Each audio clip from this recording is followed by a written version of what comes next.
Next లేఖల కలకలం. మావోయిస్టుల లేఖలు నిజమైనవేనా? ఆయుధాలు వదిలేందుకు సిద్ధమయ్యారా? ఏది అసలు ఏది నకిలీ? ప్రజా సంఘాలు మాజీ మావోయిస్టుల భిన్నాభిప్రాయాలు. అదంతా మైండ్ గేమ్ అంటున్న పోలీసులు. చీలిక దిశగా మావోయిస్టు పార్టీ అన్న ఒక ఇంట్రెస్టింగ్ కథనం ఇక్కడ రాయడం జరిగింది. అయితే మావోయిస్టు అధికార ప్రతినిధి అభయ్ పేరుతో ఒక లేఖ విడుదలైంది. శాంతి చర్చలకు మేము సిద్ధంగా ఉన్నాం, కాల్పుల విరమణ చేయడానికి మేము సిద్ధంగా ఉన్నాం, అంటే కాల్పుల విరమణ అండ్ సీజ్ ఫైర్, దాంతోపాటు గన్నులు మేము వదిలేస్తాం, ఒక నెల రోజుల సమయం ఇవ్వండి, మా వాళ్ళతో మేమంతా మాట్లాడుకొని నిర్ణయం తీసుకుంటాం, మాకు ఒక నెల సమయం ఇవ్వండి అని కేంద్రాన్ని కోరుతున్నట్టుగా నిన్న మొన్న వార్తలు వచ్చినాయి. ఇంకొక వైపున ఎన్కౌంటర్ జరుగుతూనే ఉన్నాయి. మొన్న 3 కీలకమైన అగ్రనేతలు చనిపోయారు. నిన్న ఛత్తీస్గఢ్లో మరో ఎన్కౌంటర్ జరిగింది. 4 మావోయిస్టులు చచ్చిపోయారు. ఇన్ఫార్మర్ పేరుతో గిరిజనుని హత్య చేసిన మావోయిస్టులు, లొంగిపోయిన 12 మంది అట. ఇది ఛత్తీస్గఢ్లో జరిగింది. ఇగో ప్రాణంతో సమానంగా చూసుకుంటున్న ఆయుధాలు వదిలేస్తామని మావోయిస్టులు నిజంగానే నిర్ణయించారా? ఆయుధాలు వదిలేస్తామంటూ మావోయిస్టు పార్టీ అధికార ప్రతినిధి అభయ్ పేరిట విడుదలైన లేఖ నిజమైనదేనా? మావోయిస్టులు లేఖల పేరిట మైండ్ గేమ్ ఆడుతున్నారా అంటే భిన్నాభిప్రాయాలు వ్యక్తమవుతున్నాయి. అభయ్ పేరుతో విడుదలైన లేఖ ఇప్పుడు చర్చనీయాంశంగా మారింది. మావోయిస్టు పార్టీ పంథాకు పూర్తి విరుద్ధమైన అంశాలు ఆ లేఖలో ఉండడం, లేఖ పైన అభయ్ ఫోటో ముద్రించి ఉండడం, ప్రజల అభిప్రాయాలు తెలుసుకోవడం కోసం అంటూ ఈమెయిల్ అండ్ ఫేస్బుక్ ఐడీలు ఇవ్వడం చూస్తుంటే అది పక్కాగా నకిలీ లేఖే అని ప్రజా సంఘాల నేతలు, మాజీ మావోయిస్టులు పేర్కొంటున్నారు. ఒకవేళ ఈ లేఖ నిజమైందే అయితే మాత్రం మావోయిస్టు పార్టీ చీలిక దిశగా పయనిస్తోందన్న అభిప్రాయాలు కూడా వ్యక్తమవుతున్నాయి. వాస్తవానికి మావోయిస్టు పార్టీ కేంద్ర అధికార ప్రతినిధి ఇటీవల ఒక లేఖ విడుదల చేశారు. అందులో ఆపరేషన్ కగార్ను ప్రస్తావిస్తూ తమ పార్టీ క్యాడర్ పలు సందర్భాల్లో పోలీసులను సమర్థంగా ఎదుర్కొంటోంది, పోలీసులకు జరిగిన నష్టాన్ని, మరణాలను వెల్లడించడం లేదని పేర్కొంటున్నారు. కర్రెగుట్టల వద్ద అమర్చిన బూబీ ట్రాప్లో చిక్కుకొని దాదాపు 50 మందికి పైగా పోలీసులు మరణించారని, ఈ విషయాన్ని ప్రభుత్వం దాచిపెడుతోందని ఆరోపించారు. అలాగే కర్రెగుట్టల సమీపంలో తమకు గ్రేహౌండ్స్ పోలీసులకు మధ్య జరిగిన ఎదురుకాల్పుల్లో 3 కానిస్టేబుళ్లు చనిపోయారని, పోలీసులు ఆ విషయాన్ని మార్చి చెప్పారని ఆ లేఖలో ప్రస్తావించారు. ఇటీవల మావోయిస్టు సీనియర్ నేత పోతుల పద్మావతి, డీజీపీ జితేందర్ సమక్షంలో లొంగిపోయిన క్రమంలో మావోయిస్టు లేఖ, గ్రేహౌండ్స్ కానిస్టేబుళ్ల మరణాలపైన ఆంధ్రజ్యోతి విలేకరి అడిగిన ప్రశ్నకు మైండ్ గేమ్లో భాగంగానే మావోయిస్టులు ఆ లేఖను జారీ చేసి ఉండొచ్చని డీజీపీ బదులిచ్చారు. అంటే మావోయిస్టులు లేఖల ద్వారా మైండ్ గేమ్ ఆడుతున్నారని ఆయనే అంగీకరించారు. గతంలో మావోయిస్టులకు ధీటుగా రకరకాల కోబ్రాలు రంగంలోకి దింపి లేఖలు విడుదల చేసిన చరిత్ర పోలీసులకు ఉన్నది. మావోయిస్టులతో చర్చలు జరపాలని శాంతి సంఘాలు కోరుతుంటే ఆయుధాలు వదిలి లొంగిపోవాలని, వారితో చర్చల ప్రసక్తే లేదని కేంద్ర హోంమంత్రి అమిత్ షా పలుమార్లు స్పష్టం చేశారు. అయితే పార్టీలో సమన్వయ లోపం కనబడుతున్నదట. ఆయుధాలు వదిలిపెట్టే విషయంలో మావోయిస్టు పార్టీలో భిన్నాభిప్రాయాలు ఉన్నట్టు సమాచారం. ఆపరేషన్ కగార్ ప్రారంభమైన తర్వాత మావోయిస్టు పార్టీ కేంద్ర కమిటీ సభ్యులు, పోలిట్ బ్యూరో మధ్య సమాచార సమన్వయ లోపం ఉన్నట్టుగా తెలుస్తోంది. ఈ విషయం అక్కడ ఏంటంటే వాళ్ళు కలుసుకొని డిస్కస్ చేసేటువంటి పరిస్థితులు కూడా ఎక్కడున్నాయి? మరి దీంట్లో ఎంతవరకు వాస్తవాలు ఉన్నాయి? ఎందుకంటే మొత్తం అంతా చిన్నాభిన్నం అయిపోయింది పరిస్థితి. ఈ ఆపరేషన్ కగార్తో మొత్తం జల్లెడబడుతున్నారు. వాళ్ళు బతకడం ఎట్లా అన్న కోణంలో వాళ్ళు పాపం చాలా మంది ఇబ్బందులు పడుతున్న క్రమం. పోతుల పద్మావతి లొంగుబాటుకు సంబంధించి మే నుంచి ప్రయత్నాలు జరుగుతున్నాయి.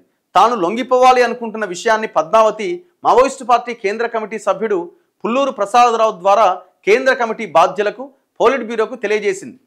కానీ వారి దగ్గర నుంచి అనుమతి రావడానికి 4 నెలలు పట్టింది. అంటే పార్టీలో సమాచార వ్యవస్థ ఎంత నిదానంగా ఉందన్న విషయాన్ని అర్థం చేసుకోవచ్చు. మావోయిస్టు పార్టీ నూతన సారథిగా పోటీలో ఉన్న మల్లోజల వేణుగోపాల్ అలియాస్ అభయ్ తనకు ఆ స్థానం దక్కకపోవడంతోనే ఈ లేఖ విడుదల చేశారా? పార్టీ నుంచి ఆయన విడిపోవడానికి నిర్ణయించుకున్నారా? లేక మల్లోజుల పేరిట లేఖను సృష్టించి పార్టీలో ఆయన పైన అనుమానాలు రేకెత్తించడానికి పోలీసులు చేసిన ప్రయత్నమా అన్న విషయంలో వామపక్ష మేధావుల్లో భిన్నాభిప్రాయాలు వ్యక్తమవుతున్నాయట. మరి ఇది ఈయన కూడా ఈ లీకులలో ఈ పేపర్ కూడా ఉందా ఏమో. మరి ఏది మనం నమ్మడానికి వీల్లేదు. అక్కడి నుంచి మనకి ఇన్ఫర్మేషన్ రావడానికి, ఎవరికైనా ఇన్ఫర్మేషన్ రావడానికి కూడా అవకాశాలు ఎట్లున్నాయి? లేవు. ఎందుకంటే మొత్తం సిస్టమ్ అంతా కేంద్రం చేతిలో ఉన్నది. ఒకసారి ఇన్నయ్య గారికి కాల్ చేద్దాం.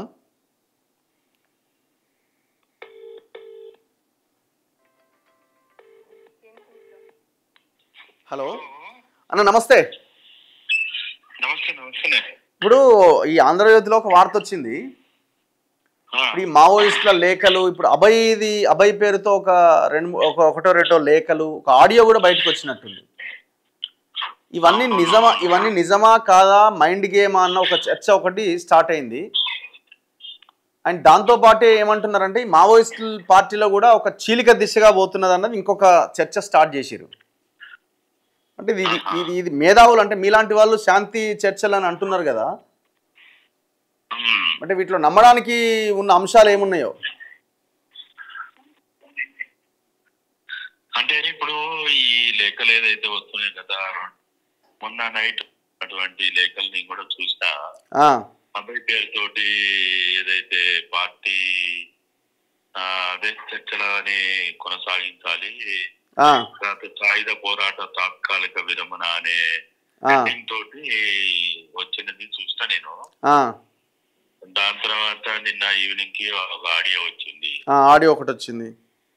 అయితే ఇవన్నీ కూడా ఏంటంటే అంటే పార్టీ సాయుధ పోరాట తాత్కాలిక విరమణ అనే అంశం ఏదైతే ప్రస్తావన ముందుకు తీసుకొచ్చిందో, అంటే గతంలో మనం ఇంతకు ముందు ఏదైతే చర్చల పరంపర ప్రారంభమైనప్పుడు జరిగినటువంటి అదే మార్చి నెల ప్రాంతంలో అప్పటి నుంచి కూడా దీని మీద పార్టీలో ఈ చర్చల కోసం ప్రతిపాదన చేయడం, దానికోసం విస్తృతమైన ప్రయత్నాలు చేయడము, దాని ప్రభుత్వానికి వాళ్ళ పద్ధతుల్లో ఈ సమస్యల ప్రాతిపదిక చర్చ చేయాలని అభిప్రాయం వ్యక్తం చేయడం, ఆదివాసీ ప్రాంతాల్లో శాంతిని నెలకొల్పాలి, ఆదివాసీలు చనిపోవద్దు, ఆదివాసులు చంపబడవద్దు, ఆదివాసీలు వాళ్ళ జీవన మరణ సమస్యగా మారినటువంటి పరిస్థితులలో చాలా కష్టం అవుతుంది అనేది చాలా రోజులుగా ప్రస్తావిస్తుంది. అయితే కొత్త అంశం మొన్న వచ్చిన లెటర్లు ఏంటంటే సాయుధ పోరాట తాత్కాలిక విరమణ.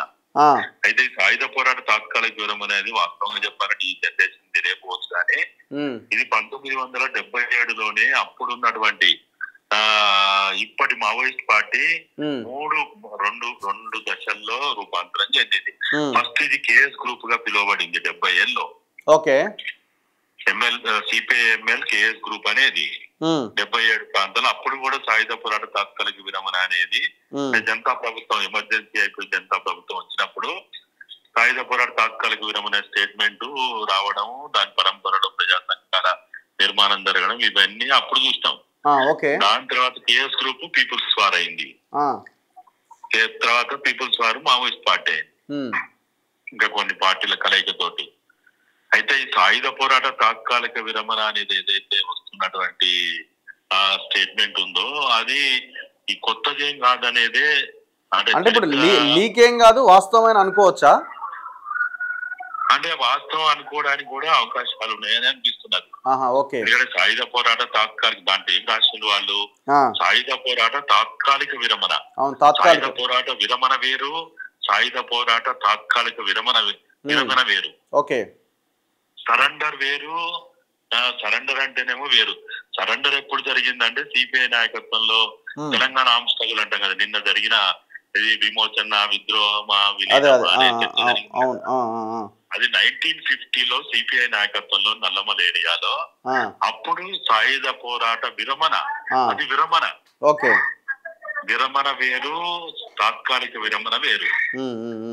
సాయుధ పోరాట తాత్కాలిక విరమణ అనేది మొట్టమొదటిసారి భారతదేశ చరిత్రలో 70 ఏళ్ళలో జనతా ప్రభుత్వం ఉన్నప్పుడు అప్పుడు ఆ పార్టీ కేఎస్ నాయకత్వంలో ఉన్న పార్టీ అప్పుడు పిలిపించింది. దాని తర్వాత సరే 80-81 తర్వాత మళ్ళా సాయుధ చర్యలు, దళాలు, మళ్ళా ఫార్మేషన్ అవంతా ఏదో వచ్చింది.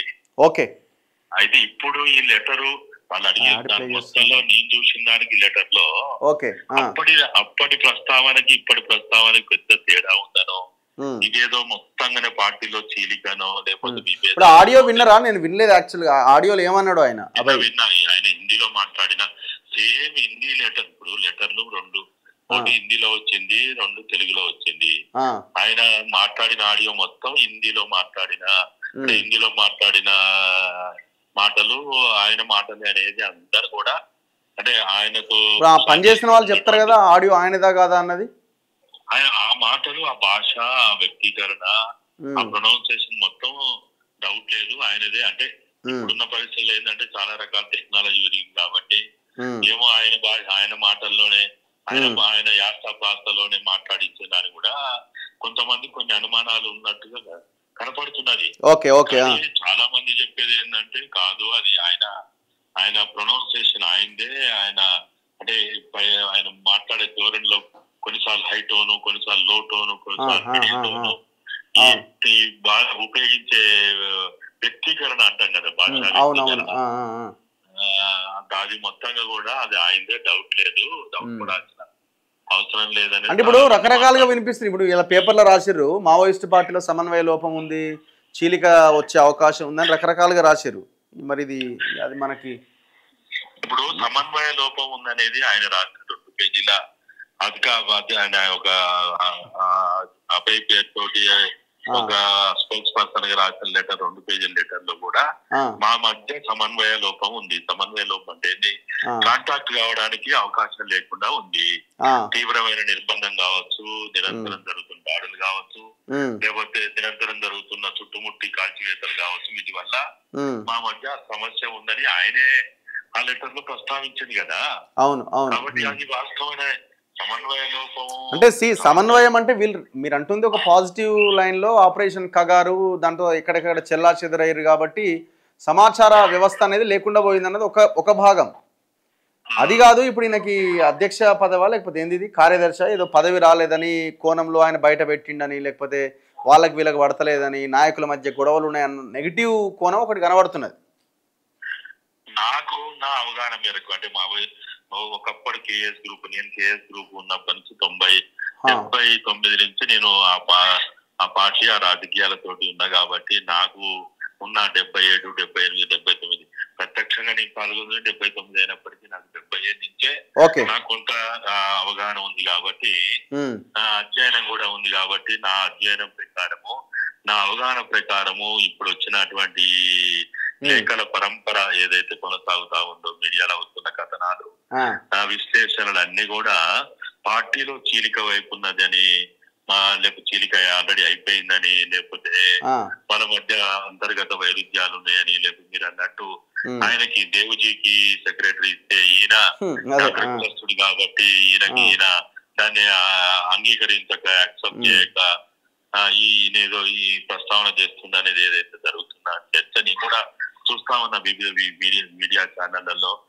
స్ట్రీమ్ మీడియాలో చూస్తున్నా, యూట్యూబ్ ఛానల్లో కూడా చూస్తున్నా. కానీ నేను అనుకోవడం, నా అవగాహన, నా అధ్యయనం ప్రకారం అది ఎంత వాస్తవం కాదు, అది అవాస్తవం అనేది నేనైతే బలంగా అభిప్రాయపడుతున్నా. సరే చూడాలి, కాలం అన్నిటికీ గీటురాయి కాబట్టి కాలం నిర్ణయిస్తుంది. ఒక 2-3 రోజులు ఆగితే అన్ని క్లారిటీ వస్తుంది. Thank you. చూడాలి ఇది ఎవరి మైండ్ గేమ్, పోలీసుల మైండ్ గేమా ఇంకో మైండ్ గేమ్ అన్నది. అది వాళ్ళంతా అడవుల్లో ఉన్నారు, వాళ్ళని మొత్తం తుదముట్టించాలన్నది కేంద్రం ఆలోచనగా కనబడుతున్నది. ఈ సందర్భంలో వచ్చిన ఈ లెటర్లు కానీ ఆడియో కానీ ఇవంతా ఫేక్ అని కొంతమంది మైండ్ గేమ్ అనేది పోలీసులు రకరకాలుగా మాట్లాడుతున్నారు. ఏదేమైనా ఈ అంశం మీద క్లారిటీ రావాలంటే మరికొద్ది రోజులు మనం ఆగాల్సిందే. ఇగో ఆడియో ఇదే. माओवादी केंद्रीय कमेटी प्रेस विज्ञप्ति दिनांक 15 अगस्त 2025। हथियारबंद संघर्ष को अस्थायी रूप से त्याग कर भारत की उत्पीड़ित जनता की समस्याओं का निराकरण के लिए जन संघर्षों में भाग बनेंगे। भारत के माननीय प्रधानमंत्री, गृह मंत्री, माओवादी आंदोलन से प्रभावित राज्यों के मुख्यमंत्री एवं गृह मंत्री, शांति वार्ता के प्रति सानुकूल रवैया अपनाने वाले सत्ता एवं तमाम विपक्ष पार्टियों के नेतागण, शांति कमेटी के साथियों, पत्रकारों एवं जनता के सामने बदले हुई हमारी पार्टी के रुख को इस प्रेस विज्ञप्ति द्वारा हम स्पष्ट कर रहे हैं। 2025 मार्च आखिरी सप्ताह से हमारी पार्टी सरकार के साथ शांति वार्ता के लिए गंभीर एवं ईमानदारी से प्रयास कर रही है। हमारी पार्टी के केंद्रीय कमेटी का प्रवक्ता कॉमरेड अभय के नाम पर मई 10 को स्वयं हमारी पार्टी के माननीय महासचिव एक प्रेस बयान जारी किया था। उसमें उन्होंने हमारी पार्टी సో ఇట్లా ఒక 8 నిమిషాల ఆడియో ఇది సోషల్ మీడియాలో పెద్ద ఎత్తున తిరుగుతున్నది.